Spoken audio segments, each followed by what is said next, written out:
दिमाग में एक चिंता की लकीर आ जाती है। अब वो सोच में पड़ जाता है कि मुझे इस बालिका को बड़ा करना है और तभी से उसके विवाह के लिए वो अपना पैसा इकट्ठा करना शुरू कर देता है। कोई चिंता नहीं, तो मैं क्यों करूँ ना करूँ अपने आप में, क्योंकि मैं एक ऐसे समाज से दूसरी में बात करना चाहूंगी। लिंग अनुपात आज भारत देश में सबसे ज्यादा अपराध होता है तो भ्रूण में ही बालिका को मार दिया जाता है, लेकिन मेरा समाज का लिंग अनुपात इतना अच्छा है, किसी भी समाज में ऐसा लिंग अनुपात नहीं। क्यों? क्योंकि मेरा समाज हमारी बहनों से निवेदन है कि जाए नहीं, थोड़ी देर बैठे। या भ्रूण हत्या अच्छा होने का मुख्य कारण है कि मेरे यहाँ मेरे समाज में महिलाओं का या बच्चियों का भ्रूण हत्या जैसी कोई भी गुंजाइश नहीं रहती है, क्योंकि वो तो उसके लिए खुशी का एक महत्वपूर्ण मुद्दा होता है। दूसरी बात मैं फिर यही कहूंगी कि मेरा समाज ऐसा है जहां पर बालिकाओं को एक विशेष स्थान दिया जाता है। अगर वो पिता के घर से ब्याही भी जाती है, उसके बावजूद भी अगर कोई त्योहार हो, कोई धार्मिक आयोजन हो या कोई भी उत्सव का माहौल हो, तो सबसे पहले बालिका को या विवाहित बच्चियों को भी बुलाया जाता है। तब माता पिता का त्योहार या उसका जो धार्मिक आयोजन है या विवाह समारोह संपन्न हो पाता है। मैं आगे बात करना चाहूंगी विवाह और परिवार। ये हमारे समाज में हमारा समाज पूरी दुनिया को एक प्रेरणा देता है। मेरे समाज में दहेज नहीं लिया जाता, मेरे समाज में कन्या मूल्य लिया जाता है, जो हम नारी को यह बताता है कि हम भी एक मूल्यवान सदस्य हैं। हम भी एक मूल्यवान सदस्य हैं, हम भी एक समाज की महत्वपूर्ण धरोहर है। अगर मैं बात करूं निर्णय लेने की क्षमता, तो निर्णय लेने की क्षमता भी हम महिलाओं को, आदिवासी समाज में महिलाओं को विशेष रूप से दी जाती है। वो चाहे आर्थिक हो या सामाजिक, यदि महत्वपूर्ण मुद्दे होते हैं तो हम नारी शक्ति को उसमें जरूर सम्मिलित किया जाता है। एक कारण है जो ये बताता है कि मेरा समाज कितना है। एक बड़ी बात तो और महत्वपूर्ण मैं कहना भूल गई, पुनः विवाह और तलाक हमारे समाज में कलंक नहीं समझा जाता। यदि हमारे समाज में यदि कोई महिला विधवा होती है तो वो अपनी इच्छा से पुनः विवाह कर सकती है। उसको हीन दृष्टि से या उसके चरित्र पर कोई आरोप नहीं लगाया जाता, जबकि अन्य समाज आज इस व्यवस्था को अपनाने में काफी पीछे है, जबकि हमारा समाज हमेशा से ही पुनः विवाह को अपनाता है। तलाक की बात करूं मैं, आप सभी भाई बंधु का स्वागत, अभिनंदन है रैली वाले भाइयों का। आप सभी भाइयों का स्वागत, अभिनंदन है।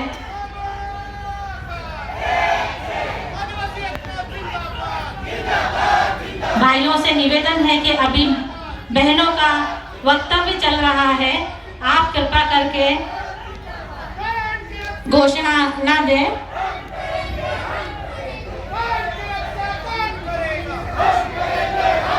आप खत्ते भैया से निवेदन है,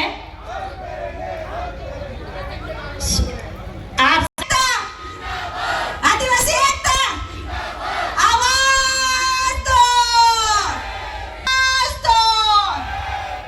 प्रकृति रक्षा, संविधान रक्षा की जो जन जागृति रैली निकली है उसका हम स्वागत करते हैं। रैली के सभी साथियों को हम विनंती करना चाहेंगे कि यह पंडाल के इस तरफ जगह खाली है, आगे बढ़ाते हुए नारी शक्ति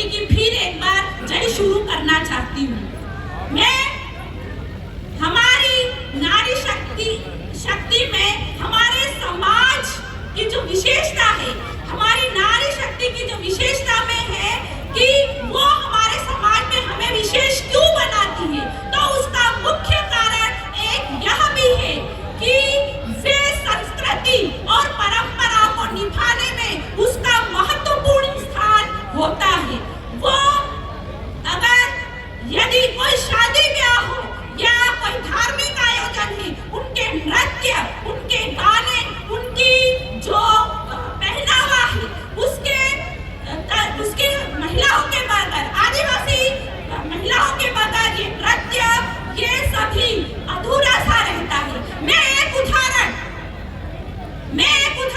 हमारे झाबुआ का ही, मध्य प्रदेश के झाबुआ का ही बताना चाहूंगी। हम झाबुआ की सभी वक्त ध्यान दें, हम झाबुआ की जो महिलाएं हैं, उन्होंने संस्कृति के ऊपर एक पीड़ा उठाया है। हम लगातार 4 साल से हमने एक संगठन बनाया है और मैं शान से कह सकती हूँ कि हमने हमारी संस्कृति से संबंधित कुछ कदम उठाए। हमारे झाबुआ में, मध्य प्रदेश, पश्चिमी मध्य प्रदेश की मैं बात करती हूँ, झाबुआ 300 महिलाओं का हमारा ग्रुप है। इस ग्रुप में अधिकारी, कर्मचारी महिलाएं और घर में रहने वाली महिलाएं भी इसकी सदस्य हैं। और हमने देखा कि हमारे ग्रामीण क्षेत्र में जो महिलाएं हैं, वो शहरीकरण में आ गई है। वो शहरी का दिखावा करने लगी थी, अपने पहनावे में, अपने बोली में, या हर क्षेत्र में देखो तो वो शहरीकरण को अपनाने लगी थी, मुख्य रूप से पहनावे में। तो हम महिलाओं ने, झाबुआ की महिलाओं ने ये बीड़ा उठाया। हम कम से कम 250-300 महिलाएं हैं, हमने ये बीड़ा उठाया कि कम से कम हम इसकी यहाँ से शुरुआत करें कि हम हमारी संस्कृति को बचाएं। और हम जितनी भी महिलाएं हैं, कोई भी उत्सव हो, कोई भी कार्यक्रम हो, तो हम निश्चित इस अपने परिधान में जाने लगी। यदि विवाह होता है तो हम हमारे आदिवासी परिधान में जाती है। तो देखते ही देखते हमको 2 साल में ही परिणाम मिल गए। आज वो महिलाएं साड़ी या जो शहरीकरण के जो घेर में आ गई थी, वो अब हमारे परिधान में वापस नजर आने लगी है। हमारे फोटो अखबार में छपते हैं, यहाँ तक कि हमारे मध्य प्रदेश के प्रोफाइल में, अपने किताब या पत्रिकाओं में हमारी फोटो छपी। तो ये हम एक महत्वपूर्ण हम ये मानते हैं। फिर अगर मैं आगे बात करूं, इन सभी के साथ ही मैं कुछ आर्थिक स्थिति के बारे में भी बताना चाहूंगी। आज हमारी आदिवासी महिलाएं सिर्फ 4 दीवारी में नहीं है, वो परिवार में। रेशमा जी 1 मिनट। जो साथी यात्रा और रैली लेके आए हैं, उस साथियों का यहाँ महिला विमर्श सत्र में आपका खूब स्वागत है। हम आपको अभिनंदन करते हैं। आपसे विनंती है कि वो अपनी अपनी जगह आप ले लें। सभी साथियों को विनंती है कि वहाँ ही बैठ जाए आप। ये स्पीच चल रहा है महिला विमर्श का, तो आपको हम विनंती करते हैं स्टेज के प्लीज बैठ जाइए आप।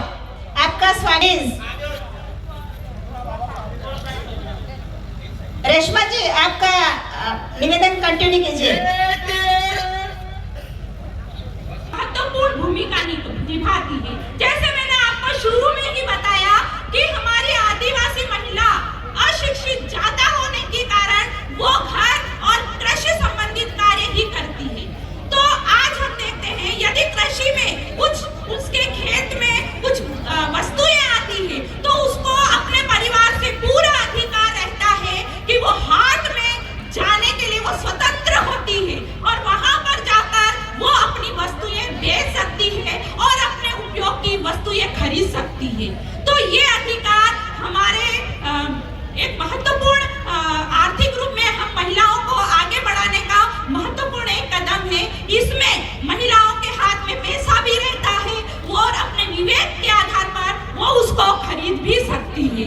और अगर मैं बात करूं संपत्ति के अधिकार, संपत्ति के आधार कानून के द्वारा हमें तो अभी मिले हैं, लेकिन हमारे समाज ने मौखिक रूप से शुरू से ही हम जनजाति महिलाओं को ये अधिकार मौखिक रूप से दे रखे हैं। वो खेती में उपजा अनाज और पशुधन का कुछ हिस्सा हम महिलाओं को वो देते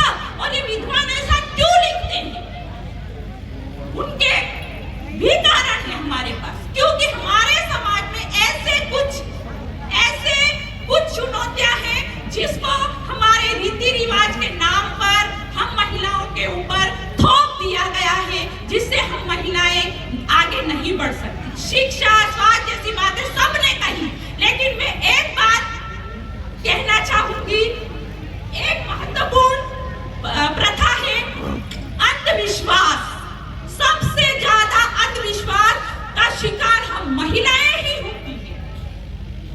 इसका एक उदाहरण मैं आपको हमारे झाबुआ का ही बताना चाहूंगी। अंधविश्वास के नाम पर हमारा आर्थिक और मानसिक शोषण किया जाता है। झाबुआ में हमारे यहाँ पर एक माही नदी है।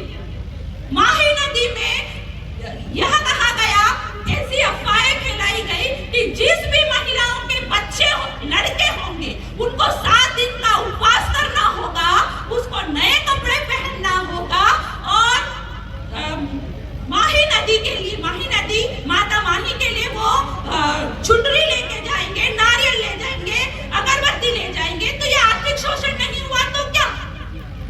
और डायन जैसी प्रथा में भी पुरुषों को डायन नहीं बताते, सिर्फ महिला को ही डायन क्यों बताते हैं? महिलाओं को डायन घोषित कर दिया जाता है। और मैंने खुद अपने गांव में देखा है, जिस महिला को डायन घोषित कर दिया जाता है वो महिला बिल्कुल अलग थलग सी हो जाती है।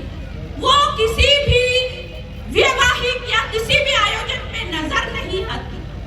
मैंने खुद ने देखा है गांव में ऐसी महिलाएं जिनको डायन घोषित करा है, वो बिल्कुल समाज से हट जाती। और भी बहुत सारी बातें बोल सकती हूँ। थैंक यू, धन्यवाद।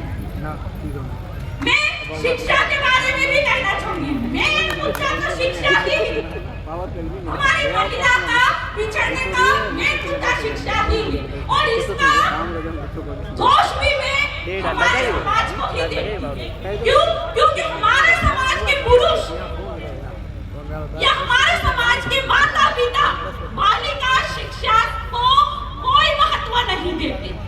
एक टीचर हूँ, जब मैं कक्षा में देखती हूँ तो अगर 100 बालक हैं तो उसमें से 15 या 20 बच्चियां रहेगी, तो कैसे बालिका शिक्षित होगी और कैसा समाज स्थापित करेगी?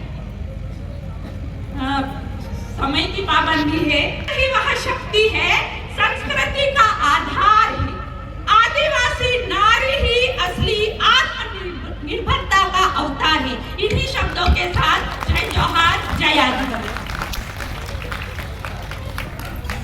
बहुत खूब वक्तव्य दीदी ने दिया है।